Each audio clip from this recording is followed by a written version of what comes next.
Misamis Occidental! Let's explore!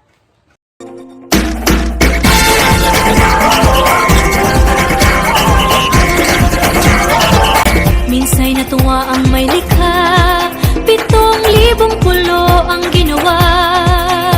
Mga hiyas na inilatag sa malasot lang dagat. At ang bayan niyang pinili, nasa dulo ng bahaghari. Kaya't 1,000 kulay nangangakit kumakaway. Piliin mo rin ang Pilipinas, kapulo ang kwintas ng pelas. Piliin. Misamis Occidental is a vibrant destination with Ozami City. Serving as its main transportation hub, here's how to get there. By air, the primary gateway is Zamis National Airport, Labo Airport, located just 3.5 kilometers from the city bus and jeepney terminal. Daily flights, Manila and Cebu via Philippines Airlines and Cebu Pacific. International connection through Cebu and Davao City. Port of Ozami City, routes to Manila, Iligan, Cebu, and Tagbilaran via to Go Travel. Routes to Cebu via TransAsia and Kakaling Shipping Lines, Roro trips to Mucas, Colambugan, Lanao del Norte via Daima Shipping Lines. By land, buses regular trips connect to Ozamis with Cagayan de Oro, Iligan, Zamboanga City, Pagadian, and Dipolog.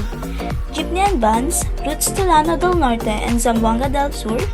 Highway access, minibuses, and jeepney travel along the Pagadian Ozamis Oroqueta, Dipolog Highway linking the province 14 municipalities and 3 cities. Plan your journey to explore Misamis Occidental. Tayo naman ay pupunta sa mga sikat na destination sa Misamis Occidental at ang mga activities na pwedeng gawin sa Misamis Occidental. Ang una nating destination ay ang Piruan Falls. Ang Piruan Falls ay may malinaw at malakristal na tubig. At ito pa, ang tubig daw ay pwedeng inumin. Ang 4 na kilometrong paglalakad patungo sa talon ay tumatagal ng humigit kumulang 2 oras.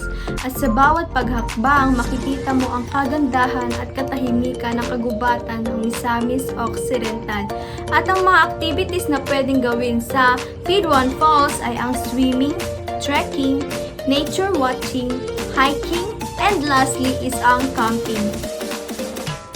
At ang pangalawa nating destination ay ang Mount Malindang Range Natural Park. Ay isang protektadong lugar na matatagpuan sa probinsya ng Misamis Occidental. Kilala ito sa kahanga-hangang tanawin, makulay na kalikasan at iba't ibang uri ng hayop at halaman. May taas na 2,400 meters mula sa dagat. Ang bundok ay isang lugar na ideal para sa mga mahilig sa nature trekking, mountaineering, camping, hiking, ecotourism, activities at iba pa. Nandito ngayon tayo sa Misamis Occidental kung saan titikman natin ang pinaka-famous food nila, ang halang-halang. Ang halang-halang ay pinakuloang manok with chili and gatas para maging creamier and spicier. Hey guys, another food ng Misamis Occidental, ang suman moron. Ang suman moron is gawa siya sa glutinous rice flour with coconut and cocoa powder, which is the cocoa powder is ito yung chocolate filling ng suman moron. Alam nyo ba sa Misamis Occidental, the best food ito dahil hindi lang iisang flavor nila. Meron silang ube, langka, pinya, durian, at saka cheese. May iba't ibang flavor pa silang nagawa. Dahil the best food na merienda nito nila, dahil pag may okasyon, ito yung sinahain nila. The best na kapihan din sa umaga, tanghali at gabi. The best food in Misamis Occidental ang suman moron. And welcome to my video. Today we'll talk about the festival in Misamis Occidental in Northern Mindanao. Here in festival in Misamis Occidental is called Pasungko Festival. It's a souvenir word for Thanksgiving. And that is precisely why the celebration is held in November, the Thanksgiving month.